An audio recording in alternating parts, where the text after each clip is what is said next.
grams to measure our weight, right? We have length meters to measure our length, isn't it? Or distance. But in international trade, we exchange values.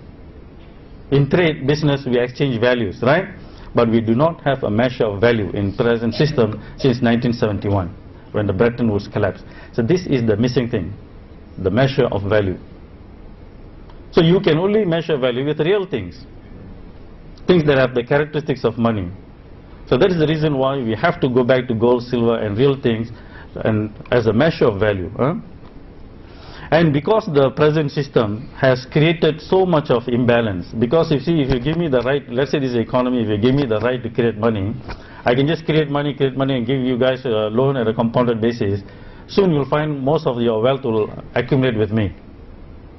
So if you want to solve the problem, I have to take, you have to take back some of this wealth and give it back to you. Otherwise you will not be able to start back the economic this thing again. You notice that?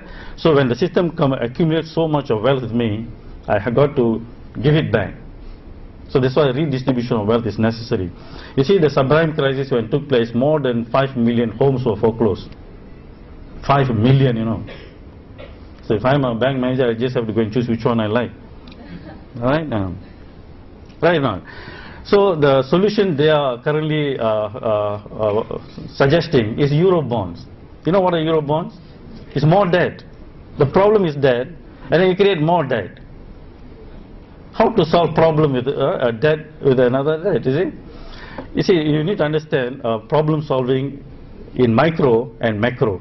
For example, let's say we are all economy. If I print $1 million and give it to one of you, you'll immediately become a millionaire, right? Correct or not? But if I create millions and give to each one of you, then it will be only inflation. You will not become rich. So you can solve one section of the economy, but you cannot solve the entire thing with a similar solution. So same as debt. If you have a debt problem individually, you can solve one person's problem like that, but you cannot solve the system like that. You see that? So you cannot create Euro bonds to solve the problem. It will only worsen the problem. You are creating more money. You are creating more money to solve this thing. And since the real things will be same, right? The same real things, it will create hyperinflation. The system will create hyperinflation. That's why, can you go back? You see, that's why the problem will create a hyperinflation. So next year, you are going to find price of a lot of things going to just skyrocket. You see, not only the Europeans are thinking of Euro bonds, the Americans are now talking about quantitative easing number 3, QE3. You know what is QE3? It is just printing more money. It sounds very sophisticated, isn't it? Quantitative easing sounds like quantum physics, right? But it's basically just like printing. It's printing more money. So all this will create global hyperinflation. So what is worrying is this, your price of your rice, price of your wheat, the staple food will skyrocket next year. The bread and everything, when they take this kind of solution. See? So countries that import food will be devastated. You see that? And it will bring the whole world economy into a serious recession when you go on in this path like that. All they want to do is they just want to try to save the euro at all costs, because they know it's unsustainable. So they're trying to create more money, and then when you create more money like this, it will just still again accumulate with the same small group of people. It's not going to be distributed widely with the entire system. It's going to accumulate with a small group. So it's going to create a serious unemployment and also a global economic depression, if you see from the way I see the direction it's going. And if you learn anything from our past history, mankind, whenever such things happen, they always try to solve the problem through wars. So when you cannot control people through economic this thing like this, the seigniorage of the international currencies, which are losing, all of them, euro, the dollar, yen, all are going down. So what do?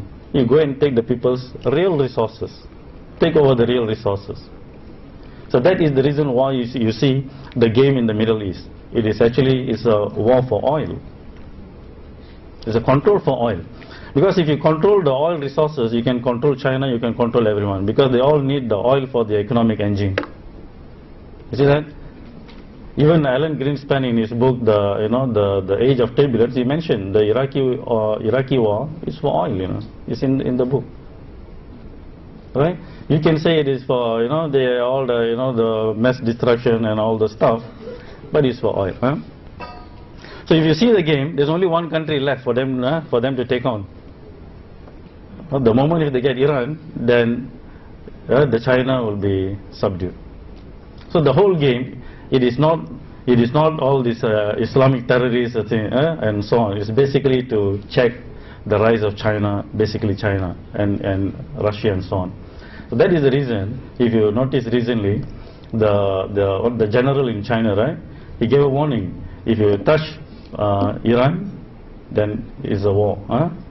It's going to be World War III. Why are they saying that? Is it? Yeah, Chinese generally say, if you touch Iran, it's going to be World War III. So that's why it's very difficult for them to even take on Syria, because Syria, like Libya, because the moment they go for Syria, it means Iran might go, you see? So Iran goes means it's going to be so it's very in a situation that you can create a serious world war, the way you see it.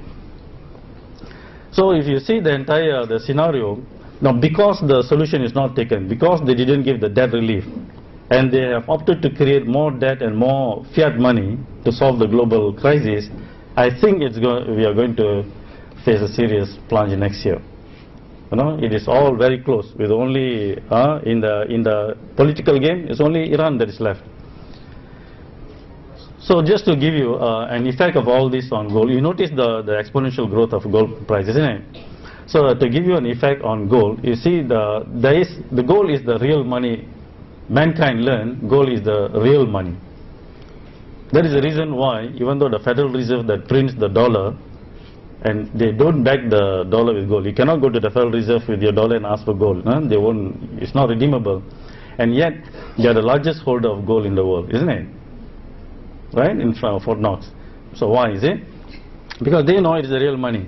So we have done, there's a correlation between the dollar and the gold is almost for negative 1 for 1. If the dollar were to go up, the gold price will go down. Dollar to collapse, gold price will go up. Almost 1 for 1. So since you saw the gold price is going up, it's because the dollar is collapsing. It's negative. So now that will be linked to the euro and also the yen. All of them are in a similar problem. Liquidity trap. Remember the word liquidity trap. And I say that there's going to be a hyperinflation, isn't it? So and gold is a proven hedge against inflation. Anytime inflation goes up, the price of gold also will go up. So you can protect your savings by diversifying some of your this thing into gold and silver. So again, there will be effect. It will be you saw the documentary just now, isn't it? It's expected to go up very high. And then you see the central banks. They also know the problem of the fiat money. So they are also diversifying into gold. So most of the central banks are also buying a lot of gold now, stockpiling gold. Gold is the only commodity held by central banks as a reserve asset. You know that, I always joke, they don't hold coffee or tea as a reserve asset, only gold. And then India, also one of the countries that is fast growing, and you know that India is one of the largest consumer of gold also. Not only the central bank is stockpiling gold, so the Indian people also buying a lot of gold. If you watch a Hindi movie, you can see And then, and also if we accept the age of turbulence, if you think that the next year is going to be an age of turbulence, then the gold is also an asset of choice during times of chaotic times. Because you see, with gold, you can take your gold and you can just move away to a place where it's safer or where there's more peace, right? So that's the reason anytime, whenever there's a war, the price of gold will go up. So if you are expecting next year to be a chaotic year, then again gold price will also go up. In fact, Alan Greenspan, the former chairman of the Federal Reserve, when he left the Federal Reserve in 2005 or 2005 or 2006, right? When he left, immediately he wrote a book. You know the title of the book? It's called The Age of Turbulence. See, he knew what was coming. Huh? Next, you see, it is also a proven store of value. Proven store of value. So the moment you convert this thing, you see the paper money that you have, the savings you have, every day its value goes down. Each time the banking system gives out a loan to someone, the value of your savings will go down because of inflation. But gold can protect it. That's why in Malaysia, if you have a 10 cents coin, it will be written in 1970 or something, right? I always like to say this because I was a small boy during that time. The 10 cents can buy you a roti canai. I used to get to go to school 10 cents. There's the money I get for to go to school. 10 cents. You can buy things. Today, if you bring the 10 cents to a restaurant, what can you get? Even a glass of water they charge 20 cents now, right? You get nothing. But if you take a gold, you see the gold during the time of the Prophet ﷺ can buy you a sheep. It's documented in Sahih Bukhari and so on, isn't it? That is a very well known in Islam, so we can give that example. So today also you can buy you a sheep because the dinar is now by 800 something dollars. You can buy a gold, right? Isn't it? So you see, for 1,500 years it can maintain its purchasing power. That's what we mean by it's a proven store of value. Our other currencies, within 30 years the value is gone. The dollar lost its value in the last 40 years, 90% of its value. The dollar. From 1971 to this one now, 90% of the value is gone. See? And that's the reason why a lot of people are talking about returning back to the gold standard, gold dinar and so on. Even not only us, even the Western. The Nobel laureate said this century is going to be the gold is going to return. Even the president of World Bank said, let's go back to gold. So when everyone is talking about let's go back to gold, so again the value of gold will go up. So you can see, when I mention gold, it's also related to silver, okay? So these two metals, they always play the role of money together. Yeah? So you will notice that this will be the effect on the metals. So what about individuals? What can we do? The governments, I don't think they'll be able to take the actions that I mentioned to you. They're not going to come, some politician, okay, we are going to write off all your debt, It's not going to happen. Even though in history it happened, historically it has happened periodically, they will do that. But in the modern world, I don't think it is possible. So what you can do individually is that you'll have to, I think, put part of our savings, other than that we do for transactions, your savings, protect your savings by investing in precious metals. Or you can go to agri land, because this will become very precious very soon. You cannot invest in houses now. The price of house all will come down. All financial markets will come down. Alright?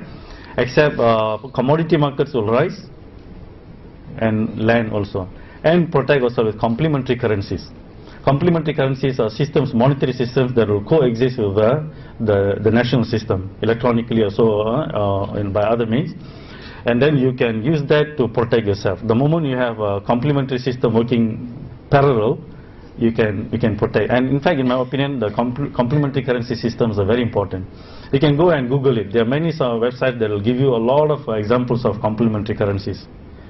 But we say the complementary currencies that we do should be based on gold as the measure of value. You remember what is missing in the present system? It is the measure of value. When I was going through this, studying this, I did not understand when we saw Imam Al-Ghazali mention that Allah subhanahu wa ta'ala created gold and silver as a measure of value. You use that to measure. And when I first read this, I was hoping why the Imam didn't say, that Allah subhanahu wa ta'ala created as a medium of exchange. To use it as money, no. It's to play the role of as a measure of value. In fact, you'll come to understand that is what is missing. So that's why the success of when we all talk about the dinar system, the success of the dinar is not minting the dinar. It's not in minting the dinar or this thing. Yes, it is important, but the success in pricing things in gold and silver. You can mint the dinar, but the moment you don't price things gold and silver, it will not work. It will not work, okay? So therefore, what this thing is that, in 1990s we saw a collapse of socialism, 2007, and now we are actually observing